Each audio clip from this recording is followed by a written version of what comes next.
មិនសង្ហាតែធ្វើដូចខ្លួនឯងនឹងហំផឹកកាហ្វេថងតែដាក់រូបអាម៉ាស៊ូន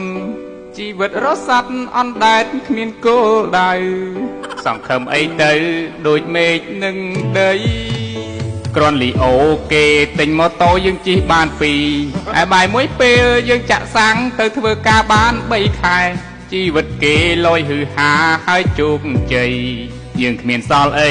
សល់តែកវល់កំប៉ុងចង់ចូលក្លឹបតែយើងអត់មានលទ្ធភាពបានទៀបត្រឹមវែងស្រេងនិងវត្តភ្នំ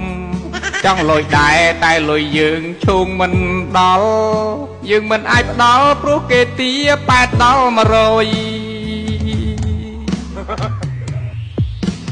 200ហាប្រាថ្នាចូល KTV ចង់សើចទេបាន2ឈុតដែរអីហឹកមិនទាន់ស្វឹងគេដេញចេញសល់ហើយ2 3ដេកប្រើដៃព្រោះយកមិញសល់ហើយជិះម៉ូតូតែឲ្យធីបគេ50000សានយ៉ាប់យឺនពេលមកផ្ទះអត់អីស៊ី